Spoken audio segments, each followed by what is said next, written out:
Yes, yes, yes. How's it go? So are you rested? You seem chilled and stuff. All good here. After a short summer break, I'm sure the viewers missed the podcast, the halftime chat New, stuff. New Jack Swing podcast. I hope you did anyway. Yes. How's it going, Sheldon? Doing well, man. Doing He's well. smiling. He's smiling. Yeah, man. It's good to see you guys again, man. Where did you get to in Europe, Nnamdi? Because I know you've been on holiday. I know you've been traveling Yeah, everywhere. yeah. So I spent 4 days in Paris. Spent a night in Luxembourg, which is a small country and also the capital of yeah. Then spent I think 5 days in Germany. So that was Munich. East Berlin was about 4 days, and Hamburg was a day.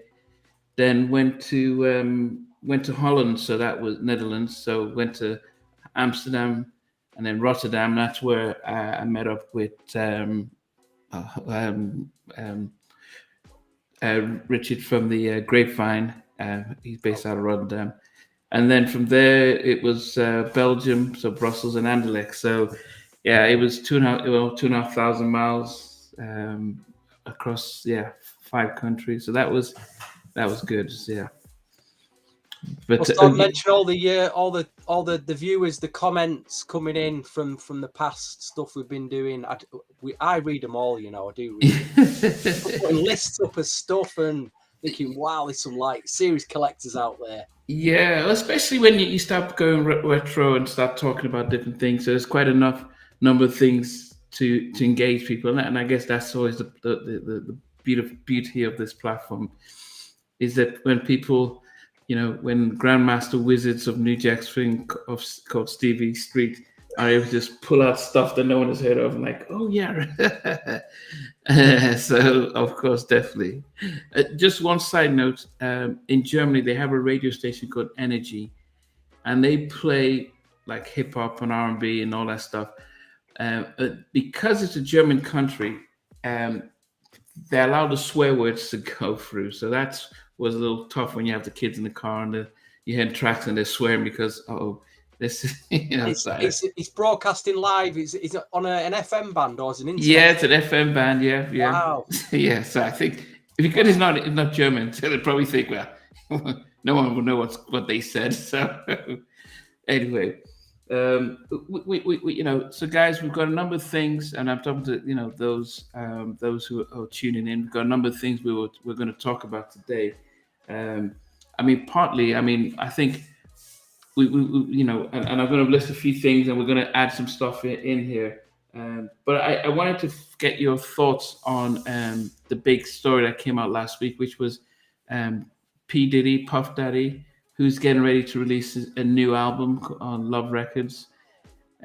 He had returned, or he's returning the publishing rights to his Bad Boy artist.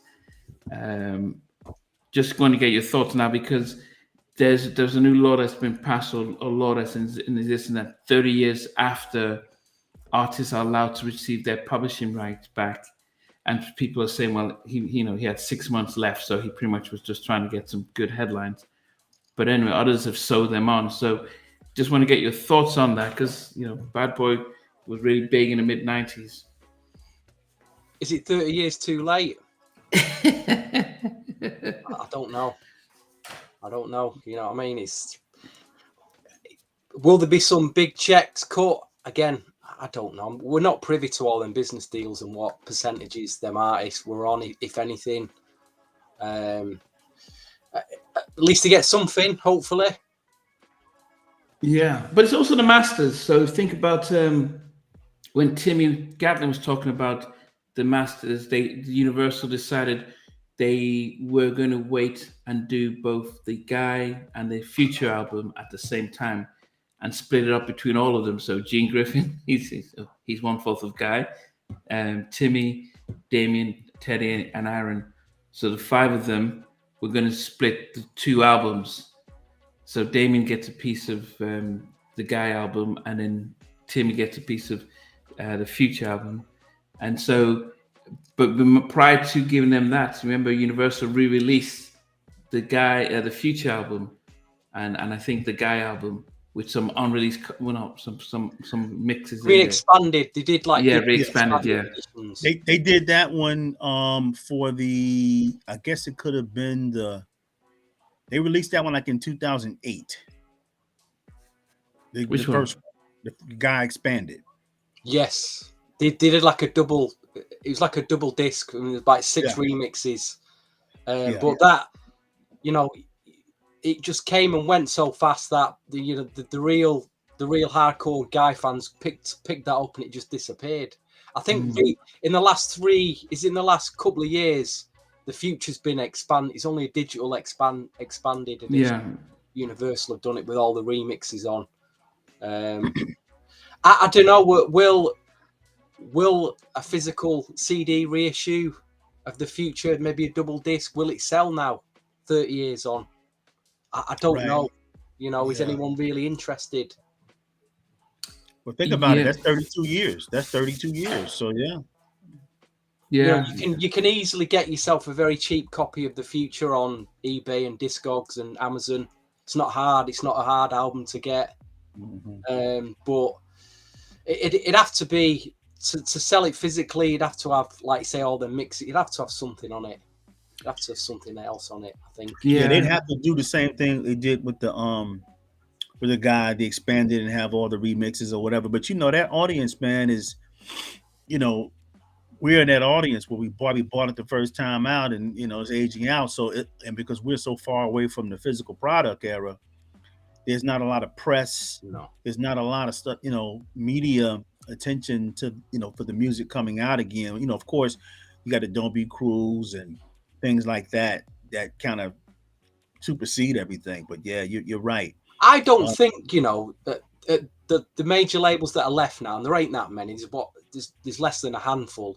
Yeah. Is there anybody working there who's, I don't know, over the age of 30, over the age of 35, who even knows what was going on 30 years ago? It seems to me that you're getting these music freelancers who will contact the major labels and say, I've got this project idea.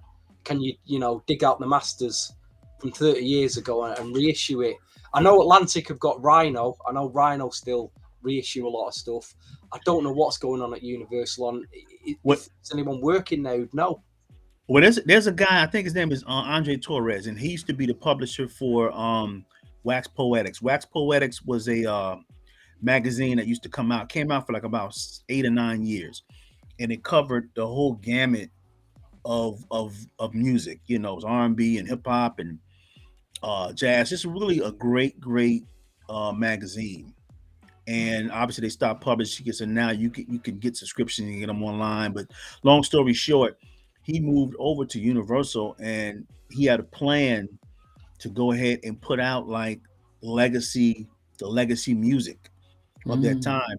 Still putting it out. Sometimes a lot of stuff is going out on album, like Eric B and Rakim or whatever. But again, when you look for the media, the media, what you need, because it kind of doesn't do that music any justice.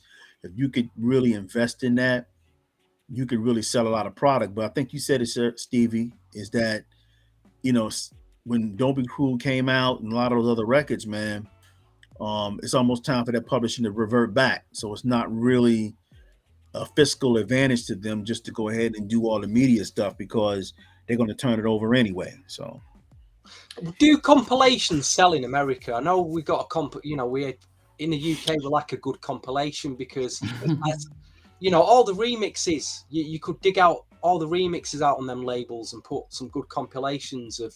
That's what the collectors are left wanting now. Is not album. They've got the album. They want the remixes, maybe some unreleased stuff, some demos. Here, everybody, shout out to Diamond Onyx in the house. Here now, people are starting to gravitate to albums. People are buying albums now, but as far as buying like CDs and looking for CDs and stuff like that, a lot of people have kind of moved on from that, unless you're like a heavy music head. But a lot of folks have moved on, man, to the streaming. And here in America, I don't see a lot of people buying, a lot of physical product. Of course, when the albums come out, some people are buying, people who just collect vinyl, they're out there buying it, man. But it's like, when I go to like chains like Best Buy and places like that, I don't see people out there really looking for music, which is a shame. But can you afford to buy a new vinyl LP at the moment, Sheldon? Because I'm in yeah, record stores every week, and I'm looking at the prices of these things. well, you know what it is. Believe it or not, man, I have to cherry pick, bro. It's like I can't go out there like I used to do in my 30s, man. And you're buying like 6, 7 CDs, maybe 14 CDs a month, 7 CDs a month. Because now you go see those albums, and those albums are like $30. So for me, I'll pick out the ones that say, okay, which ones will I play every day or fairly frequently. I'm just not buying vinyl just to be buying it. But there's certain ones that I would love to have for the collection that I've bought, but I'm not out there trying to just go back in reverse. Like when you had vinyl and then you would upgrade it to CD or whatever, and now you're doing it in reverse. No. The last time I was in HMV, which is like it still survives in the UK as our flagship, popular store. There was a double vinyl copy of the latest Mary J. Blige album, beautiful package. It was £50. Okay, wait a minute. Was that the first? Was it the 411 album or the first? No, one? It's her newest album that's out now. That was released last year. It's on double vinyl, clear vinyl. It was a lovely package. The CD was Good Morning Gorgeous, I think. I think the CD was less than £10. I thought they were selling the CD very cheap. And then I picked up the album, and it's like £50. That's about right. Like, what is going on here? £50. Yeah, it's but even my life was issued as a double LP back in 1995 in the UK. Anyway, I've got a double vinyl of it. It wasn't £50, right? And then 411 came out not too long after. No, it's before that. Before the My Life. Yeah. 411 came out. It was an anniversary. I don't know if it was 20. It was the 25th anniversary or something like that. A 35th anniversary of My Life. I'm sorry, 411. My Life was 94. So 2014. So 2019, it came out again as an album. And I think it might have cost here. It might have cost about $35 here because you could get it in variations. They had you could get the CD. Okay, then you could get the album. It was like 2 record set, and then you can go ahead and get the downloads where they were doing interviews in between, like skits. Oh yeah. I remember that package. Yeah. It had a few bonus remixes on as well, didn't it, to celebrate it? No. Yeah. The last album I bought was a Queen album from 80 something or whatever, and it was about $30 or something like that. But yeah. But I taste the way we listen to music now. I don't know, although I've been really digesting a lot of the David Foster tracks. David Foster's greatest hits, yeah. but 200 pounds. We bought it 200 pounds, But I don't know. Do we listen to music the same way? Does I'm listening to, say, the Basic Black or the Abstract or the Today or the Girls of the full albums at the gym or when I go for a long walk. But just to sit down and let me just play some music, I don't know if we listen to music the same way, or is it just really we keep hearing singles and stuff and just focus on that. Most of the and we're going to talk about some of the tours right now, but most of the artists, do they push those albums? Are they really just talk? Do they even care about it? Because they're not making much from it, so they celebrate the anniversary. So Teddy just posted an hour ago, 27 years of the Blackstreet Another Level album, that he, Mike Conception, and Jimmy Iovine came together to come up with the album. But as much as that, they celebrate those anniversaries, but not much. So there's no industry push behind it, which is a shame because obviously just in the time frame that we're in, because when you look on the rock side, the Billy Joels and people like that, when those anniversaries come on those records, man, 45th anniversary, 50th anniversary, there is a lot of media. There's some media there. But again, those audiences are, they're buying the music. So it's a little bit different on the R&B side. So yeah, when you look at the Another Level and all of that, it would be great. You see, it had a documentary or a whole rollout. It's just those milestones are just going to go ahead and come and go, man. But in terms of what both of you are, we're talking about music consumption. For me, I never thought that I would be that way because I used to be a music person 24/7. But I guess we age out, man, and life happens. So music is now more of a lifestyle. So we listen to it in the car, we at the gym, but then when we're home, there's no music. Yeah. I thought of an idea actually that What's that? That all three of us could contribute to. It would, I don't know, either you guys subscribe to like Spotify or Apple Music? Because I don't do streaming sites, but I have got an idea, and that would be like curation. Well, you're talking about how you listen to music these days. It seems like people listen to playlists and stream. So how about a halftime chat playlist? That would include New Jack Swing tracks, mid-90s tracks. Some I don't even know what's on these streaming sites to play. I'm gonna tell you, you can find them because I don't subscribe. I don't. For me, I don't like paying for music I already have. So I have a Spotify account, but I don't have the one where you don't have the commercials. But you still can create playlists. All this money Nnamdi's making from the channel. What we could do is he set up a halftime chat Spotify playlist, and we could help. We could playlist things like. Well, we're going to talk about it short. The new Jackie McGee remix, for example. If something new comes out, we could add it to a playlist. And then we could spotlight any, old stuff that we've been talking about on the channel, like the Bobby album. Put a couple of the Nnamdi's choice Bobby tracks in the playlist. It just reflects the channel, reflects what we're talking about, and probably help some artists as well who would try to keep out there and get the music out there as well. We could build a playlist. That's a good idea because I saw Bobby. Oh, shout out to Marv Mon in the house, Marv Mon. Bobby was doing that on his Instagram. He was saying, yeah, this is the whatever anniversary, 33rd anniversary, something, 31st anniversary of Bobby. But like I said, it will be great, in terms of that, because no one's really pushing these records to milestones as far as the milestone anniversaries. So then now it's, like you said, we talk about the records or whatever, and we send people over there because that could potentially, that's a spike. It brings attention to the records, but it could represent a spike in streaming. So if you can't tell. Yeah, but especially Onyx is right, the New Jack side, because Encyclopedia Stevie Street has brings out some rabbits out of the hat that people like, oh damn, okay. So, and I think that's the key, is that they're the ones who, I put my neck out and said the Basic Black album was the best New Jack Swing album. And it was almost like I'd committed sacrilege. Like, oh, I'm happy you did that because you stated firmly. You've obviously been listening to that album recently.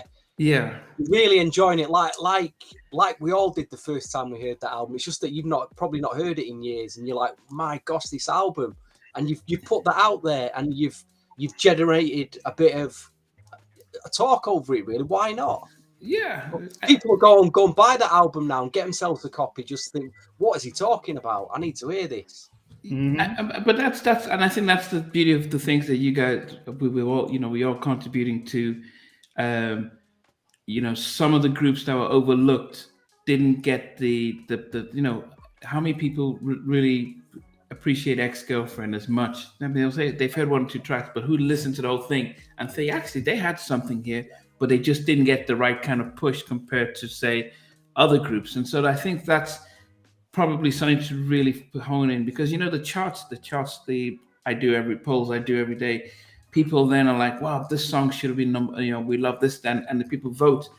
And I guess the idea of a playlist to really spotlight some of the unsung heroes that probably didn't get their just dues would be something that we can work on. But moving on, did anyone talk about the Diddy? Was it something about Diddy, the album? Was it supposed to? Yeah, so it seems as if September 15th. Yes, so he's coming out with a new album, but he's bringing back Mary J on it. I think he's. I looked at the features. I seen it looked very safe. I looked at the list of artists who were on it. There was only Dawn Robinson who thought, oh, that's nice. Oh, he got Dawn Robinson. Yeah, it says Dawn Robinson, but the rest of it's Summer Walker. It's 20. You know, it's all the now artists that are out now. But the only. He had KC from. He was featured on one track, a track called "Stay" with KC singing in the background. I don't know about that. I'm just going to get the. It's not really a track list. It's the artist list of who he's actually put on it. But you're saying he's staying safe. I hope he doesn't rap on it. That's all I'm going to say. Oh no! Definitely he's going to. Tongue in cheek, but yeah. He's definitely going to. He's definitely going to do that. But okay, that'd be interesting. Here we go. Hold on. It's got The Weeknd on it. Justin Bieber. Yeah, you're right. Mary J's on it. Jasmine Sullivan, her, Summer Walker, Babyface is on it. John Legend, Tiana Taylor, French Montana, Coco Jones, Fabulous, The Dream, Busta Rhymes, Dawn, Richard, Kalina, Ty Dolla $ign, Jacquez, Kalani, 21 Savage, Sway Lee, Jeremiah, Josie, who's his new artist, Nova Wave or Wav, I haven't heard of that, Kalan FFR, Nat Queen Niger, Dirty Money, and that's it. That's a lot of artists. I don't know how many tracks is on that album.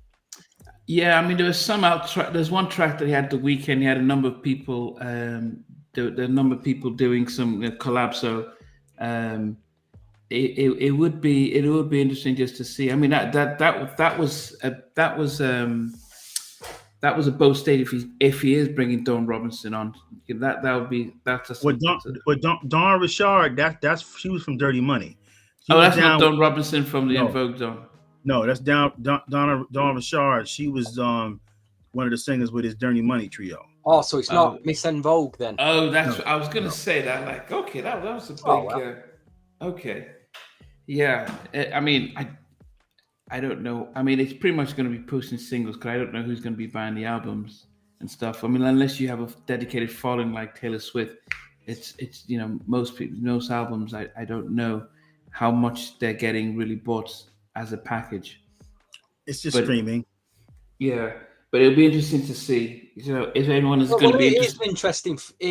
I noticed, and I don't want to go off topic, but the new Burna Boy album, for example, first week sales, physical sales, were 21,000 worldwide, or just in the US, or I think it was worldwide. Seemed to be. It might have been, but he sells out stadiums, so that's the difference. I'm looking at the track. I'm looking at the track listing now for the album. He's got 23 songs on here. Wow! But think about it. Even though I have my 23 songs, man, some of these songs may be like 3 minutes long. So it's like a playlist in itself, really, isn't it? Yeah. Right. But yeah. Okay.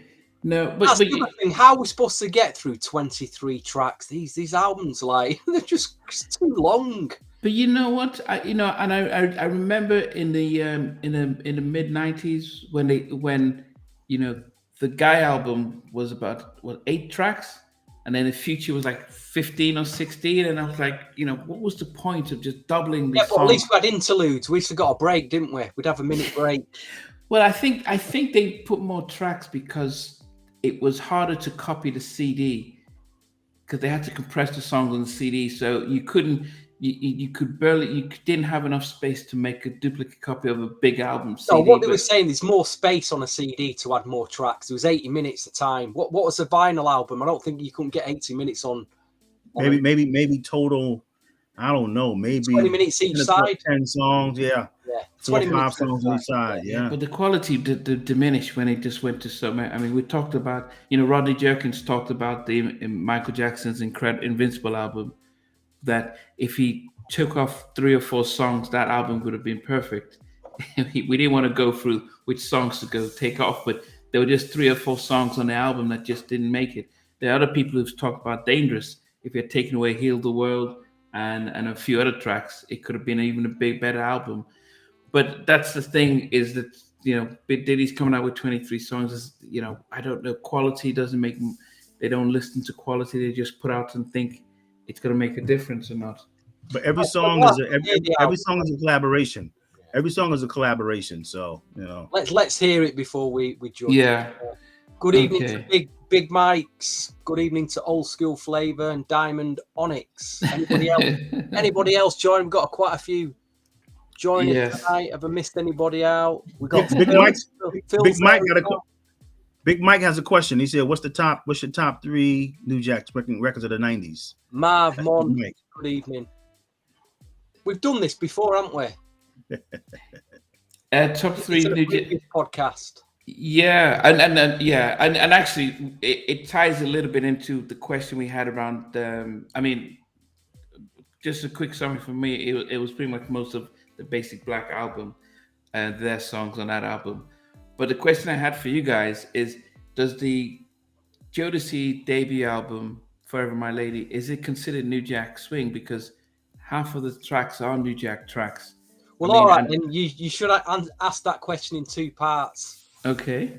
You should ask that question when you first heard it in 1990. Did it come out in 91? Was it? Yeah, 91. Yeah. Was it? Did you consider him a New Jack Swing act when you bought the album in 1990 and you was listening to it compared to now? When I bought it, I was in Nigeria when the album came out, and all those the New Jack tracks were actually more popular than the slow tracks. It's only when I went to the States in '92 that I realized that they were the same guys who sang "Forever My Lady." So the slow jams didn't. Gotta Love, wasn't it? I Gotta Love and Forever My Lady. I said no, it was Gotta Love. I'm sure it was Gotta Love. Well, you had to Gotta Love. My Phone Doesn't Ring Anymore. No, it was the first single, the first lead-up single from the album, which didn't do too well, did it? It was Gotta Love, because after that they just went with ballads. Yeah, but what I'm saying is that the reception we got in Nigeria pretty much was from the album was the actual the fast-paced songs were the ones that really blew up. So Plaything, It's All Right, Treat You, Cherish. Well, not Cherish was a slow song, but The X We Share. Those are the big tracks that we were, and so I was like, wow, this is almost as good as this is core New Jack, because Guy wasn't doing as much of that. So with this album, it was big in Nigeria, so I didn't associate the group with the ballads. But that's what I was asking you guys then. I mean, Stevie, did you consider it a New Jack? In 1991, I was just a bit. I just remember looking at the album cover. I thought, well, these guys look very different from anybody else at the moment. And like you say, I was that opening side, the up-tempo side, just blew my head off. Okay. Where did I see him as a New Jack? At that moment, there was something different, but it was New Jack. I probably did. Yeah, I seen him as a New Jack R&B group. And then by the second album, obviously it all changed by then. There was up-tempos. There were more hip-hop, more, harder hip-hop more. But that first side of the album, of their first album, is just pure New Jack. You can't get away from it. Yeah. It's All Right is one of the best New Jack tracks ever. Mm-hmm. It's a fantastic track. Yeah, and as I said, I think most people, and you guys who are watching in and listening, tell us the truth. If when you listen to the Forever My Lady album, do you just skip the upbeat tempo stuff and just focus it's 2 parts. What do you listen to now? Back then, I could listen to both sides of the album. I could play it from start to finish. But now, 30 years on, there's probably tracks you skip on the up-tempo side of it. You could probably play all the ballads still, because they've stood the test of time. But there's probably a few of them up-tempos now that, I don't know, I still like the up-tempos. Yeah, no, it's hard to manage the same group. I mean, I know, It's the difference in production, though, because obviously them swing tracks were produced in part, is it Devontae Swing, you got I'll Be Sure. I don't know if Carl West had anything to do with it. Probably no. not. He said no. Carl says no. That it was just mainly Al. So it was a combined. It was their sound then, wasn't it? Really? Yeah. Albie still wasn't working with them on the second album. No. So there's the difference straight away. Yeah, but also, the music switched. Especially with the success of "Forever My Lady," the ballads. It seems if a lot more groups started to go in that direction. And R. Kelly also started off with Vibe, came up with the whole New Jack stuff, and then they just saw that no, people prefer the ballads and mid tempos more so, and that became the direction. And then onto ADF and his crew sort of changed what do they call that, hip hop soul. So it was, they took away the New Jack and made it a little bit more hip hop soul, which then took away from that.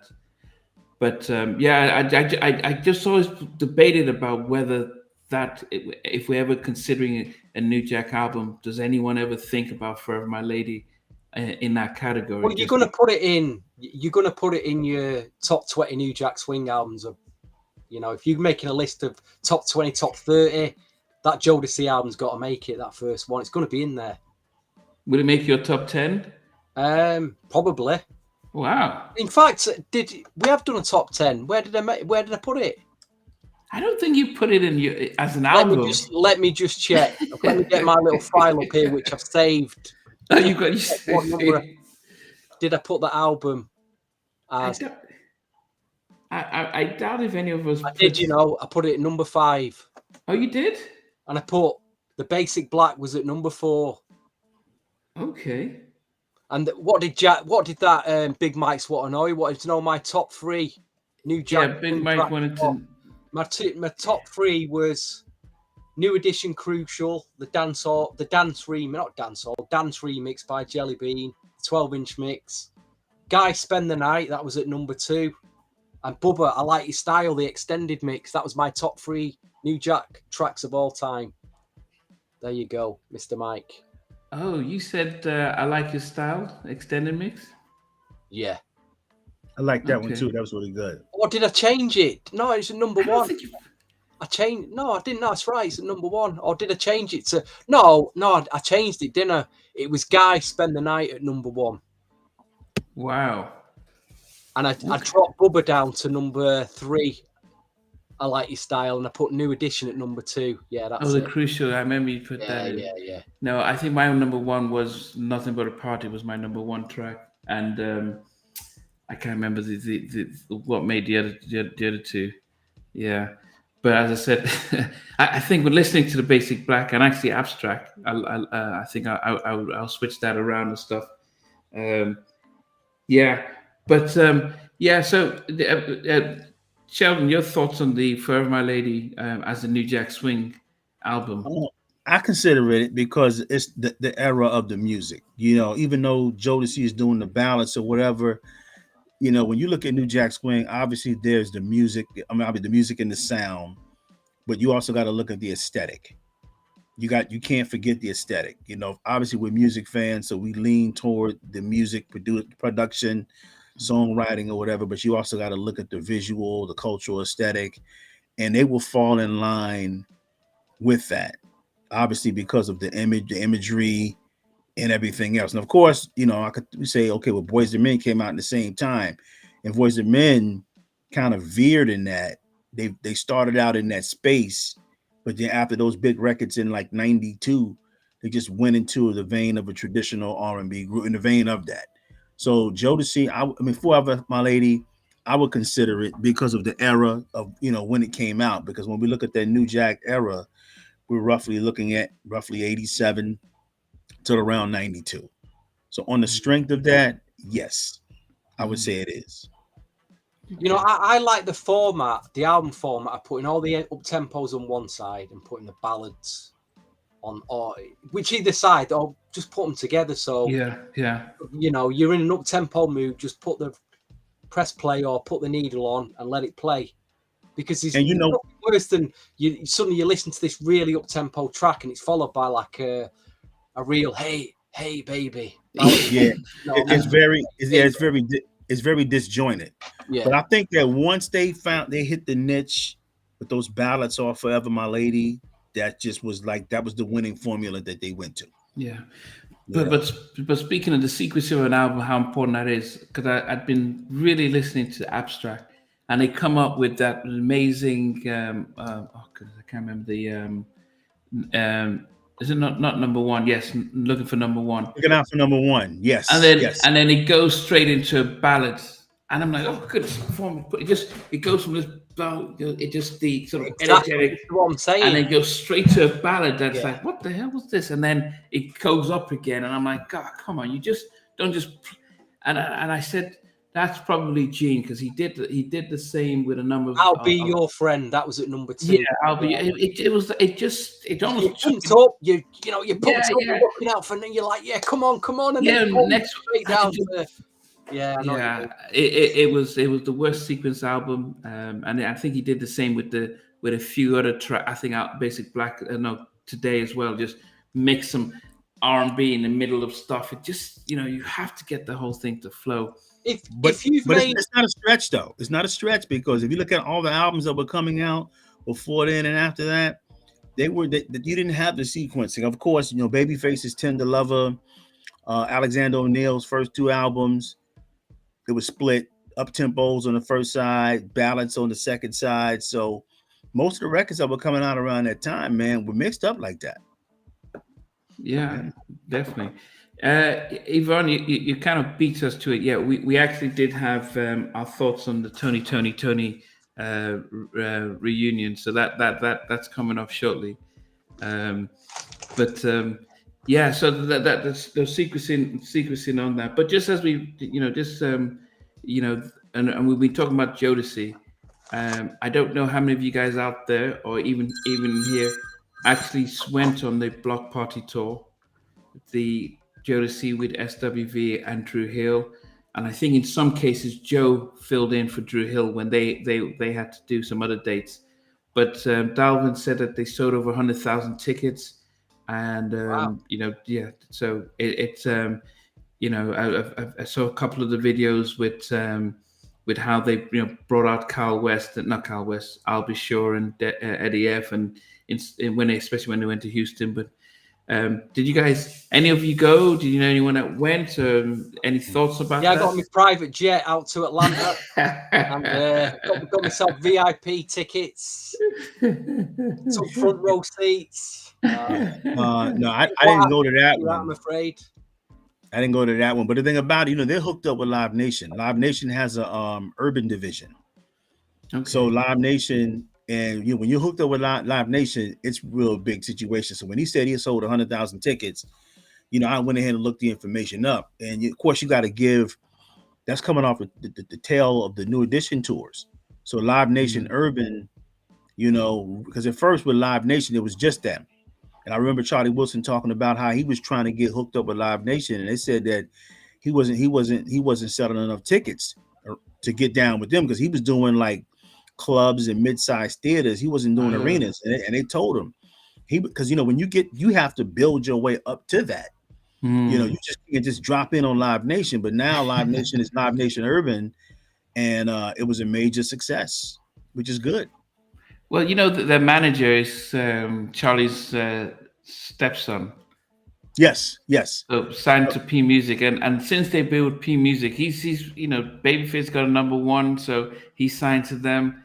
They seem to have a formula in place to be able to get their legacy artists really back on mainstream stuff. So to really put it stuff, because Jodeci just would disappear after a while, so they weren't going on tour. Casey was doing his own thing, Dalvin was doing his own thing, and it took a lot to get the 4 of them together and really put them in this.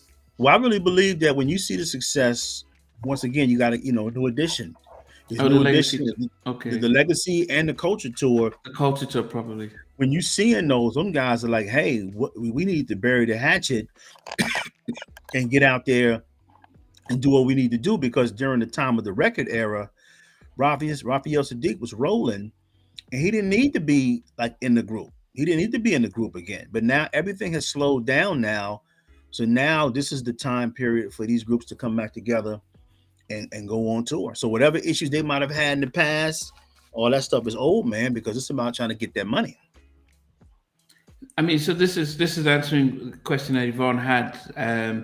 Our thoughts on Raphael Sadiq rejoining his brother and Tim, because Timothy just seemed to have disappeared.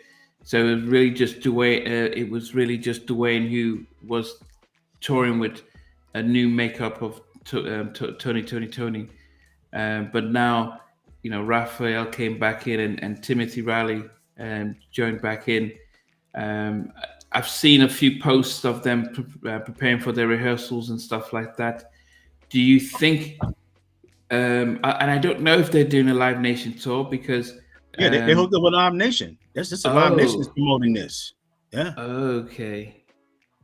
Yeah. Tony's one. Wow. Okay. It's probably. I think the only way they could have gone with Live Nation if Raphael had agreed to come back with Timothy, because Yeah. Tony have been touring and doing those little Yossi and little city Little clubs. winery. Those are as much as City they've been winery. doing.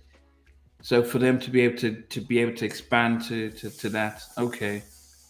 Would either one of you go to see Tony with Raphael I would go. back if you had the opportunity? Totally. I would go. Yeah. Totally, yeah. Because the thing about when you look at like live entertainment, man, this is where it's at. The music situation. If you're listening, looking for new music, it's almost like an afterthought, which is a shame because people are they're still creative forces or whatever. But when you get to be a certain age, for some people, and that may not be us, but people of a certain age, man, it's not about collecting music like that. Music is, like you said, is more of a lifestyle thing. But they will go out and see some people over and over again. They will go out and see them. So the record situation is just okay. Yeah, I got something new. It's current. But of course, because you can't make a living off of it anymore, the record stuff is secondary because there's so much to put into a record, especially if you're not signed to it like a label. So you got to put your own money into it. So, think about it. Interesting. It's interesting you're talking about live shows. I caught a bit of is it Sean Stockman from Boys to Men? He went live on Instagram. I think it was Friday evening. I seen him live. I clicked on it. I thought, what's he up to? Is he doing a live gig or something? But he was talking about artists, these young artists today doing live shows, and in his words were how terrible they are because they've not been shown like he was with his group how to put a live gig together. Yeah, what's happening now is a lot of these artists. You hit it right on the head, Stevie. I'm sorry, you hit it right on the head because what's happening is there's a smoke screen there. The smoke screen was the music, but when it comes down for going on the road, they're not selling tickets. These guys are making money off the music, obviously, and everything. But then, obviously, when they came to the next level for the shows, they weren't able to move tickets. Initially, it's like I've seen the award shows when these people are performing, and the award shows are like horrible, man. It's a lot of props. It's just, it's a lot of extra stuff going on, and it's not a lot of showmanship. So the records, and then also too, when you go on tour, you have to be able to replicate the energy of your record. So a lot of these people can't do it. And of course, think about it, is that we're in a situation where we're probably in the third generation of R&B music where the performance element is slowly been like wrung out because you don't have venues for people to, like you said, to learn and all of that. So think about it. Boys to Men, Michael Bivins. Speaking of, I saw the Michael Bivins documentary, and he talked about how, I've not seen it. Any good? Any good? Very good. He talked about how he groomed them for 2 years. He said that since we're on the subject of artists being groomed, Michael Bivins said that when they signed with Motown,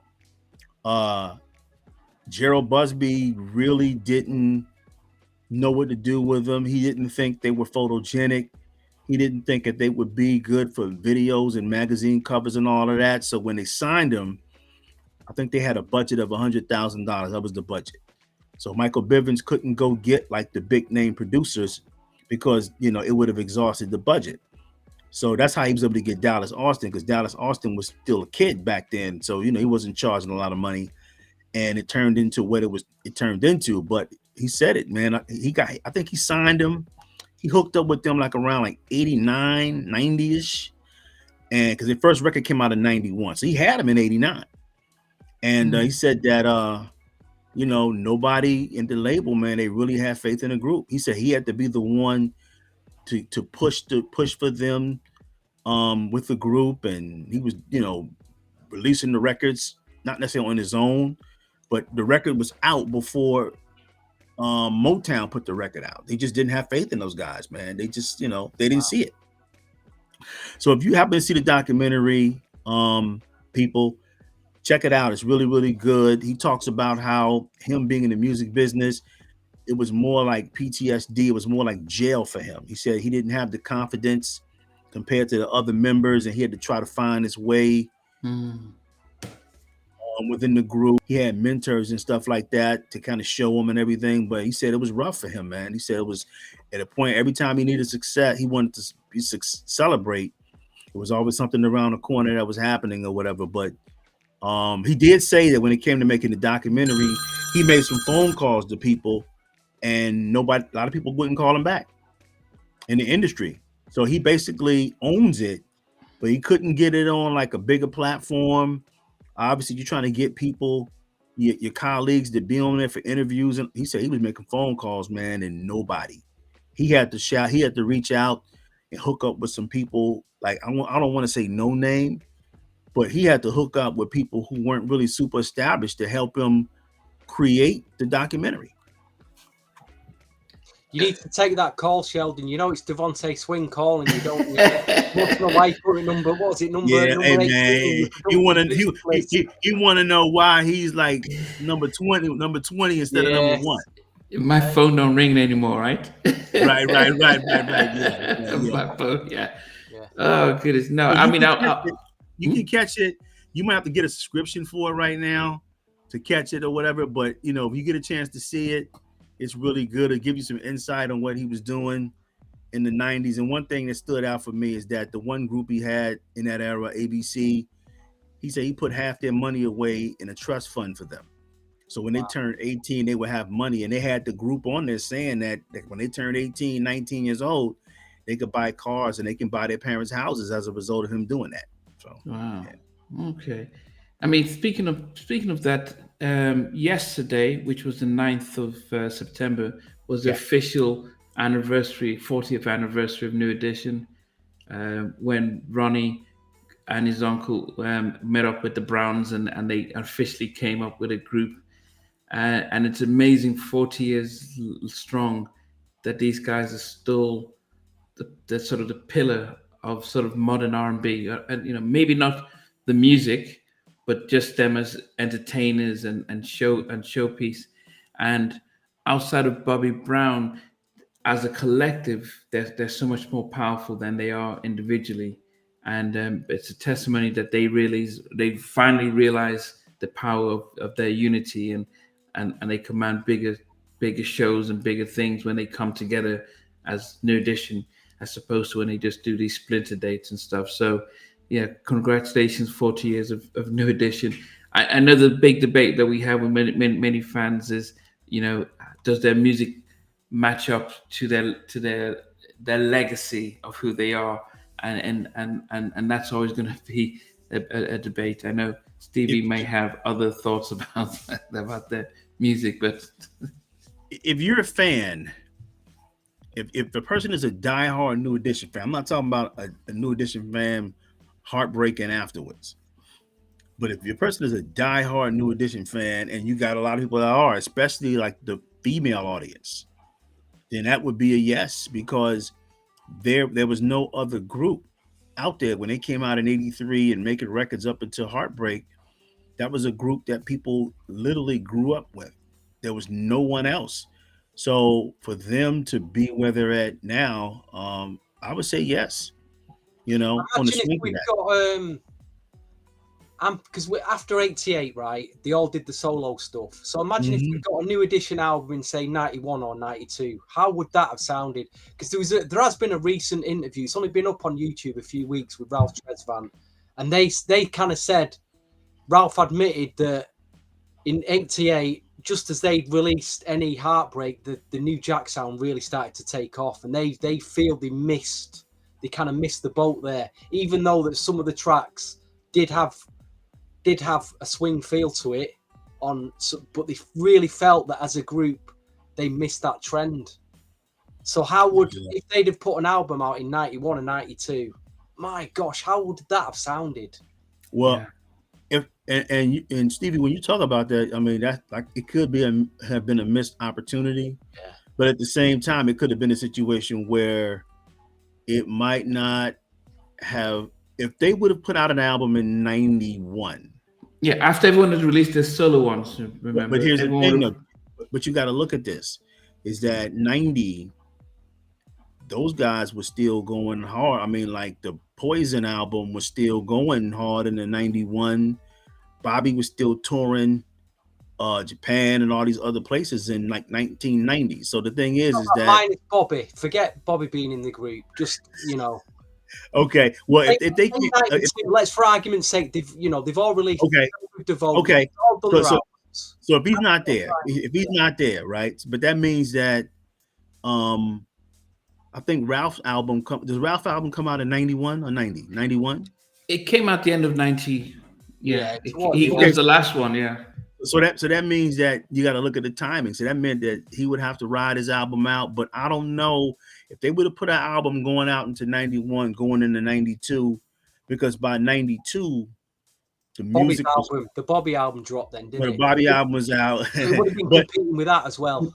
But the sound, remember, because now 92 is, you see the hip hop soul album. Because when you go back in 92, when Bobby Brown's album dropped, the Bobby album, it was number one album, and then next thing you know, What's the 411 came out, and then for that entire summer, they were flip flopping, where it was number one. Then What's the 411 would be number one for a few weeks, and then Bobby would be number one, and then that was it. So if they would have come out with a record in 92, okay, let's say late 91 going to 92, who knows, man? Because that sound was, I won't say it was on its way out. It was peaked. It was peaked then. It peaked. They could have dropped a peak New Jack album. Even if they didn't work with Jam and Lewis would have had all the sounds from, say, the Rhythm Nation album. They were pumping out that New Jack's, their own side of it. So, but remember when they did the MTV stuff, and Bobby had his I can't remember the name of the track, but they did the remix of the Word to the Mother, where all six of them were it, and then after that they went on MTV and all six of them performed. That was the time when, okay, come out with an album now, we're all excited, and it could have just been crazy, but it would have been mind blowing. It would have, and they all went. I remember when they came out with that. Is it the Word to the Mother? The excitement was super, super high, super heavy, to where it was just really to see them back in a video performing and all that stuff. It would have been really great for them to do it. If they would have came out of, like you said, that window. But think about it. If you're coming out in 91 with a record, that means you got to be working on the record in 90. But of course, BBD is on the Triple Threat tour with Keith Sweat and whoever else is on tour with them. So, it's that timing, because if they come out, that means that if they work on an album 90 to come out in 91, that means that we don't see a Poison, we don't see a Sensitivity album. No, I think when they did the Word to the Mother remix, they could have run it. This is where I always blame label executives. Somebody at MCA should have just seen the bigger picture. But they saw Poison blowing up. They saw Ralph Sensitivity doing his thing, and they're like, and then Bobby's coming out with, Bobby's coming out with the Bobby album. They're like, yeah, we're making money separately like this. So why they didn't think of the bigger picture of bring them back and then going out again, bring them back and going out again. Yeah, because that era, man, nobody's really super big in the synergy like that. Even with the group, like when I was looking at the Michael Bivins documentary, he said their manager. See, a lot of these, when you look at everything we talk about now is business and synergy. Man, those artists wasn't on it like that back then. They didn't have nobody, even the managers, because Michael talked about their manager, Hiram Hicks, wanted them to go to Japan to perform. And they were like, man, we don't want to go to Japan. They don't know us in Japan. And when they got to Japan, everybody was dressed like DVD, but they didn't know. So when you look at the art, remember these guys are young, man. These guys are like 21, 22. So no one is like, now we kind of look at the whole synergy. Everybody's in the Yeah. business aspect of it, but you go back 35 years, they're not on it like that, man. You Yeah. know, Yeah. nobody's looking at, okay, this could be a super group and let's come back in the studio and all of that. And then Yeah. if Jam and Lewis is their anchor, who is Jam and Lewis working on? They might be doing Janet Jackson records. They might be doing, so it's a little bit different. But Yeah. that, I but Did you're mean, he? right. it's Both of y'all are interesting right. we're talking here about New Edition. 'Cause I'm just looking at that comment about, was it Yvonne Barber going on about, will we do an episode on Tony? And you look at like the Revival album, and they followed that up with the Sons of Soul album. I mean, they are two seriously quality albums. Yeah. I mean, oh, Do we don't talk about that. They just don't get talked about enough, do they? I mean, yeah, you're talking about They're as respect. good as, if not better. That Sons of Soul album, '93. That's as good as that any Heartbreak album. Yeah, you're right. I mean, when you look at It's Sons so of Soul, unsung. It's so unsung, that album. and then when you look at the last one they did, House of Music, Oh, nobody talks about that now. That's a gem. and then when you and the thing about it, these guys are not sampling, and they're playing live instruments, but they're incorporating music from the past into their music, and they're not even sampling. Man, I'm hearing everything. They I'm hearing moved with the times, didn't they? But they had their own. They still created their own sound, but they moved so well with the time. It just didn't sell. Didn't seem to sell. I think the Revival sold. That was a big album, but after Revival and Sons of Soul did very well. But by the time they're doing House of Music, man, they kind of like were breaking up. Yeah, but I mean, we but you can't even forget the Who album, because I had Hey Little Water and Baby Doll, you know, so that and that had a lot of yeah. So that was a really a great debut album, but then yeah, Revival was. I mean, actually, Revival is it was one of my first albums CDs that I was able to buy, but I don't know why why they don't get the same level of respect that that other groups around that time get. You know why? Because the thing about it is from a historian perspective, they don't put them into. When we look at that whole New Jack Swing era, everything is I'll Be Sure, Bobby Brown and Guy and all of that. But those guys they incorporated a little bit of that vibe, but they were kind of like musically, they were outside of that box. But the music was still great. It was still like you can hear certain aspects. It feels good, and you're hearing that. But these guys are doing it live instrumentation, the whole physical makeup. It's a band, and people who love the music, they love the music. But it's almost like the songs are like bigger than the group. Because when we talk about the guys and the Bobby Browns, there's always a backstory with them in terms of the culture, in terms of the vibe that was out at the time. But when you look at Tony, they're coming from the Bay Area where there's a strong musical tradition that they're carrying on, that unless you're really a big music fan, you're going to like the music, but you're not going to recognize the significance of what Tony is. Because you're right.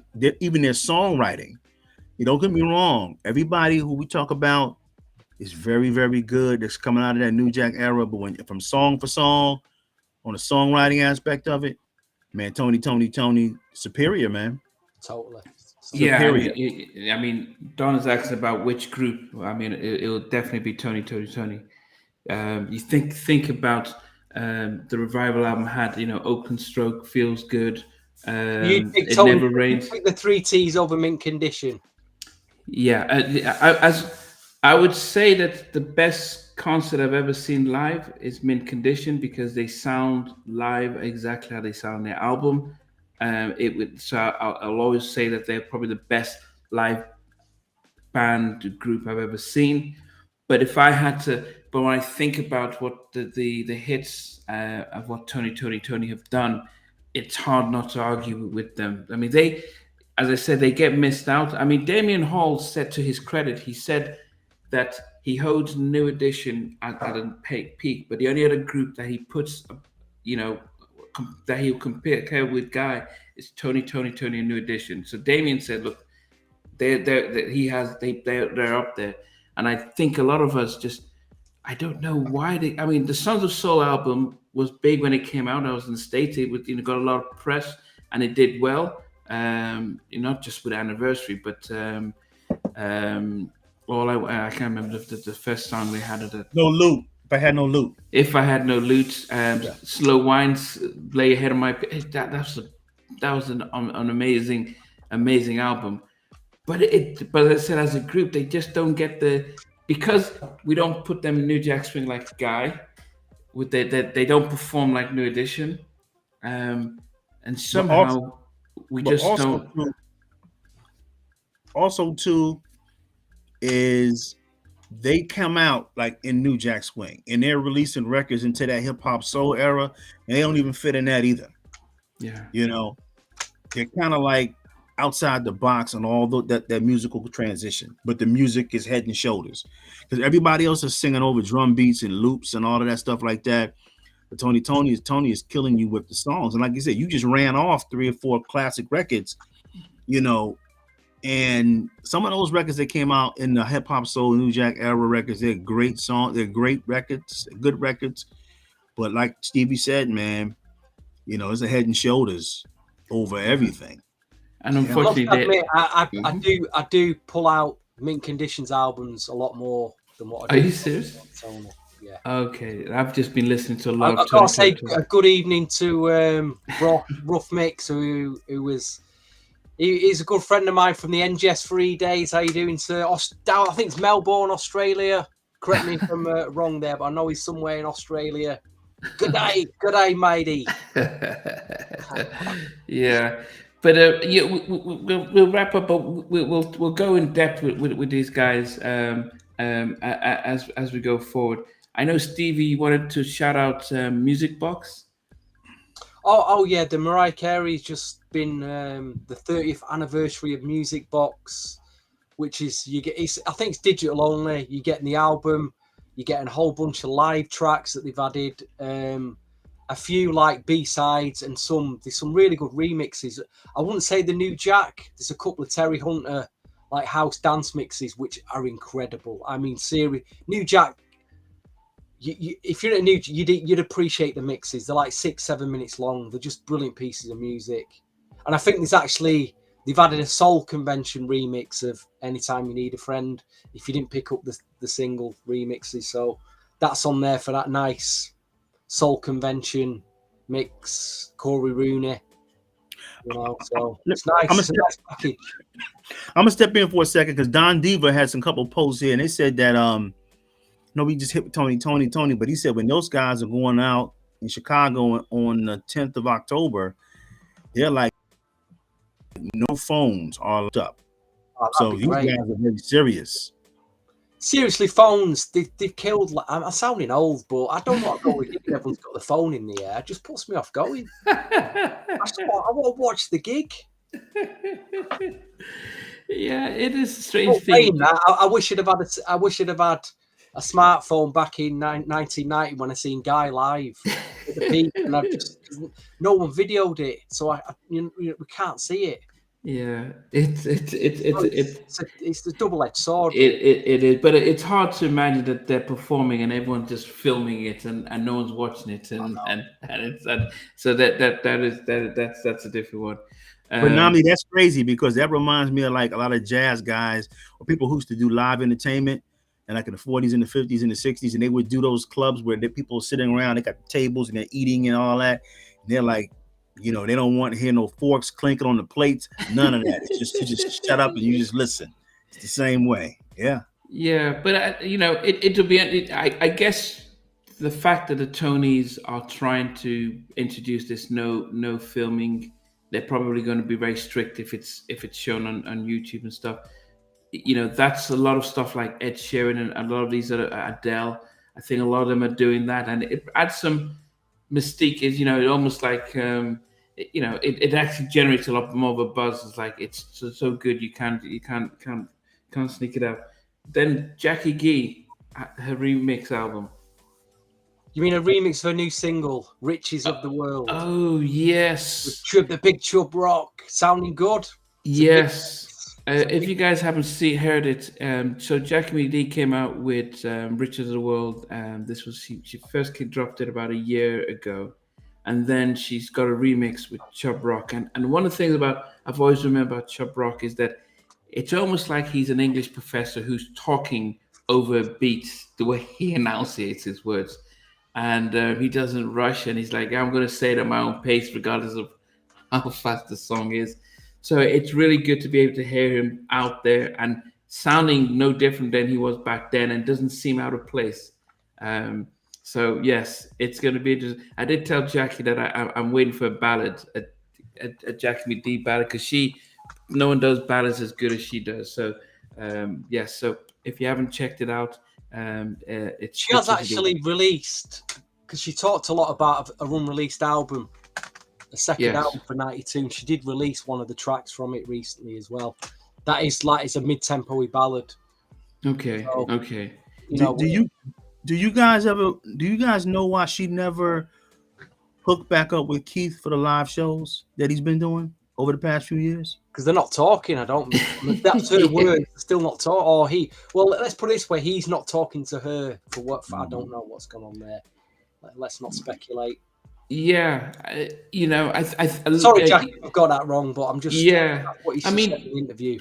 And when he did the sweatshop, he reached out and stuff, but you think about it, Keith doesn't even bring Cut Close when he does his shows.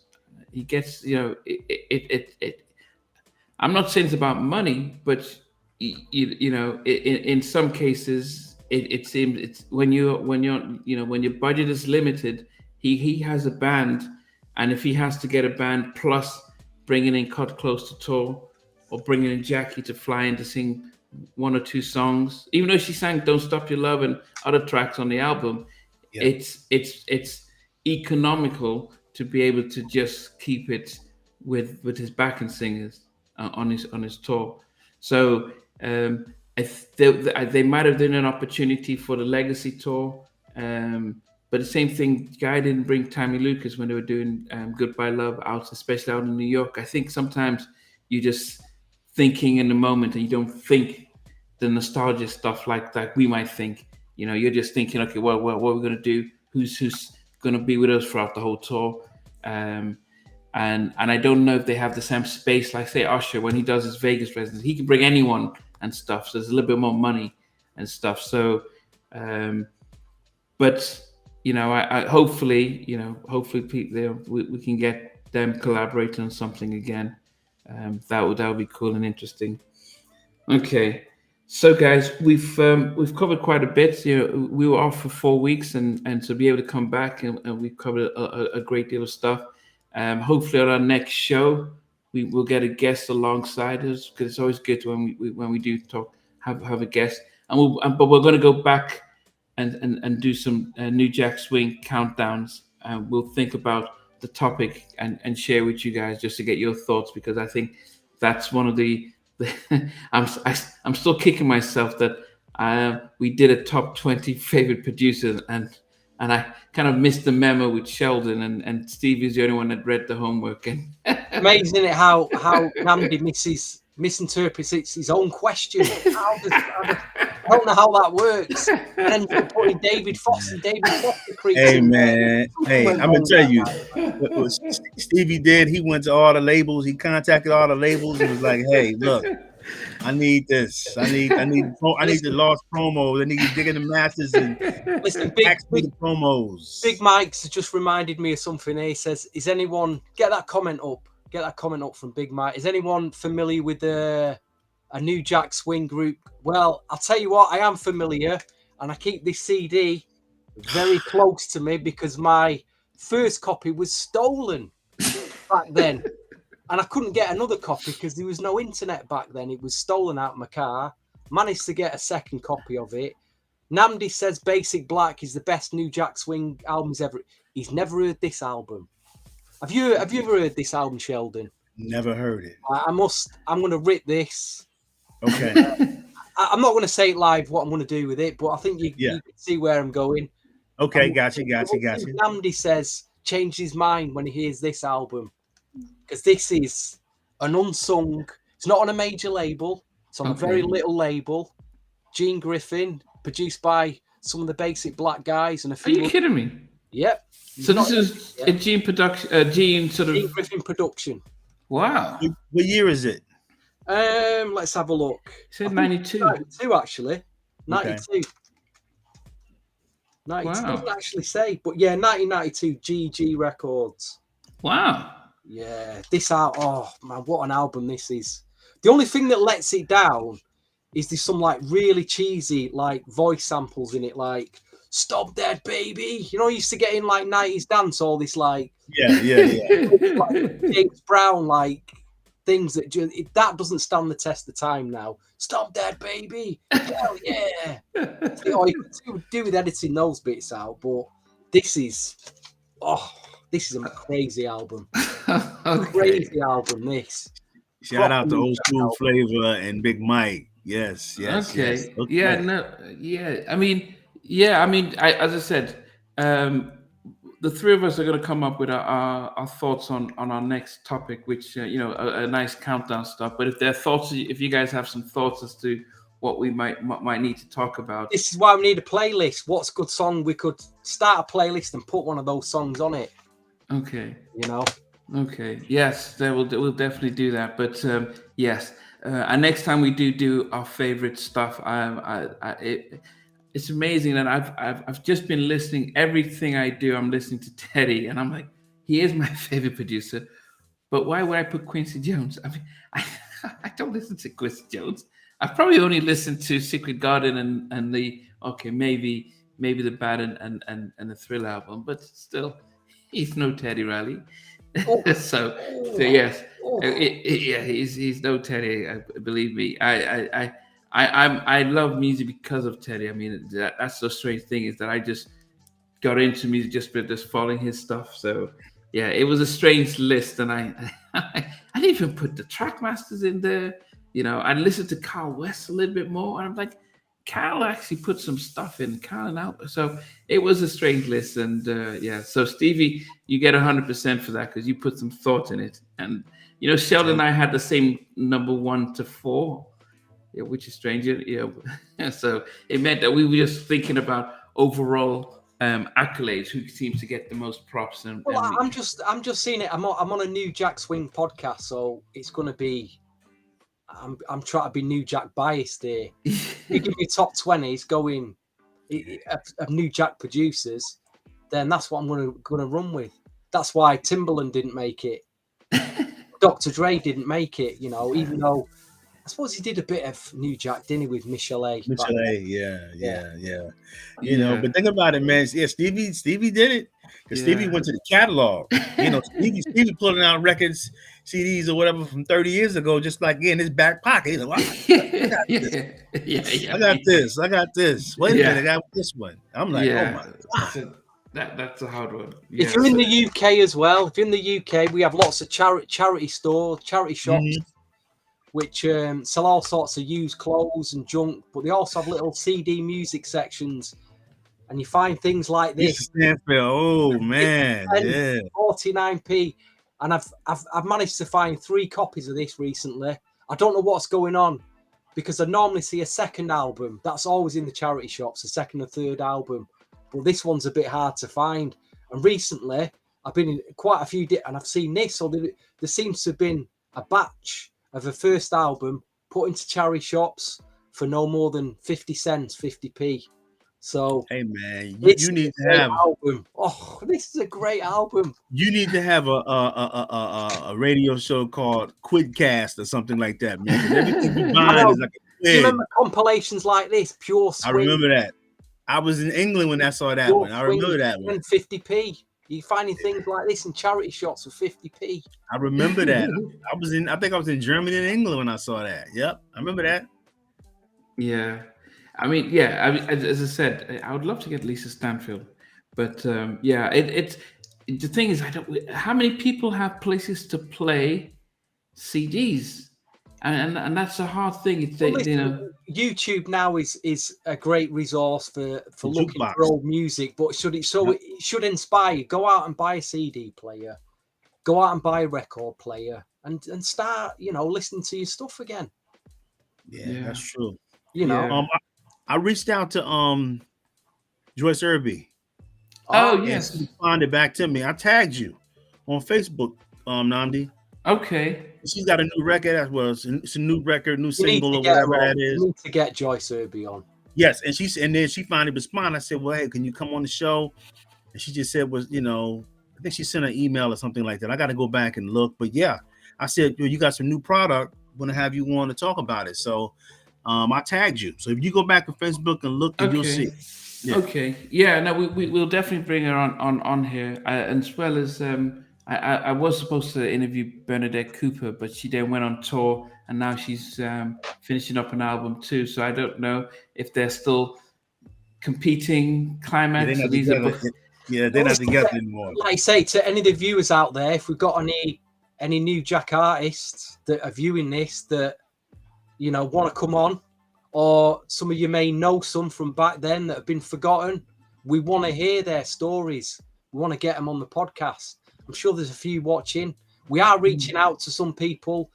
Some of them respond, some of them don't. It's hard because they may not want to tell the story. They may want to put the 90s behind them. We just don't know. But life is short, and it'd be good for future generations to have a catalogue of all these artists on YouTube that are telling the story. So it's there for generations to see, and appreciate. Okay. So if you're an artist, you've been watching this, contact us, Yeah, definitely. Mellow Rich, thanks for joining us. Check out some of the other episodes. Welcome. DJ All Day, what's up? So yeah, it's great. Yeah, great. We're getting all these views, and we're just about to end by the looks. Yeah. But I would encourage you guys to look at our previous episodes. Totally. A lot of them would be. We've got guests. It's actually about Big Bob. Big Bob has been. A lot of them have been on the radar for almost 3 years, and so they know what's up a lot. But you have to understand it. I think a lot of them are willing to come on, but it's a big thing just to talk about your past and your life and not know how it goes and stuff. So, but the episode if you're a new viewer, the episode you want to watch previously was when we had the Mr. Arbon from ARB. Yes. And the information he gave us was just mind blowing. Go back and watch that. What episode was that? I can't remember. I'm going to put it in the link. He wants to come back on. Actually, we need to get him back on. Yeah, then because he was. It's almost like he was trying to tell us how to build a space rocket in less than an hour. It was like, and it was just like, wow. It was a drop. So. So we were off for quite a bit. So we're now that we're back, we're going to really plan things out. But I'm going to post in the chat. We had Mike C as well. So Mike C again. He gives a great interview from Z Luke. Yeah, a real unsung New Jack group. We had Angie on. There's an episode there with Angie talking about Atlantic years. So we've got, if you just joined us, we've got a good back catalogue of stuff to go through. So I'm just going to post the in the chat. I'm going to post the link of the interview that we did with Rab from ARB, Atlantic Rap Band. And if anyone is a fan of New Jack Swing, Gene Griffin, the whole Teddy Riley, he was right there. He was part of the GR production, Teddy, and he, I never knew. Now I've gone to watch Groove Me again. I didn't realize that the girls in the video singing Groove Me were abstract. Yeah. I didn't know that either. I didn't realize that was abstract doing Groove Me, baby. So it's like, wow. So that meant that must have been them at the Apollo, because you see the Apollo and Tammy Lucas is with them. That might be them. Okay. Yeah. So I mean, I hope you guys enjoyed. What's the guy's Taylor? No, what was his name? The one who says What do you think, you idiot? What's his Oh, name? TC Tompkins. Yeah. Countess. Man, that's got to be the dumbest question you ever asked on a podcast. He just, yesterday, I sent him a gift on behalf of all three of us. Okay. For showing up. Okay. You know, it's a guy I know, Nelson George. He writes. He has a great catalog writing about music. So I was in Philadelphia for a Black Music Month conference, and I bought a book that Nelson wrote. It's called "The Death of R&B." Covers 60s, 70s, and 80s. And it had a article. It had a chapter on T.C. Tompkins' mentor. So I went ahead and bought the book, gave it to Nelson to sign, and I just put it in the mail and sent it to TC yesterday. Okay. But a thank you card for all of us, you know. So yeah. Man, Yeah. I touched that, Sheldon. Yeah, well, I mean, T.C. Tompkins. I mean, he worked on the Thrill album. So listen to what he had to talk. I mean, he worked on that. He was Gene Griffin's. He was the general manager of GR Production. And if you ever listen to the Jack podcast, he talked about, over 20 to 30 million that GR Production made, and Teddy probably just got less than 10,000 of the money he generated. So those type of old school type of interviews that they're great. So I think we're going to do a lot more of them, and we're going to plan that out, and then we'll do this stuff and do some more top 10s and top 20s and stuff as well. But anyway, guys, listen to the old episodes and stuff. Stevie, Sheldon. Okay, till next time. Any final words? Stevie's a genius. No, I'm not. I'm just to say good evening. Thank you all for tuning in and watching. We appreciate it. Share it with a friend. Just tell one friend, please, about the podcast. Yeah, please do. Yeah, because as I said, it's all love here, and it's all celebrating. But as Stevie says, we are going to be looking at getting a Spotify playlist, and once we get that up and running, we'll keep sharing it and pushing it and promoting it and stuff like that. But anyway, until next time, guys, we'll catch you. Thanks, guys. Thanks for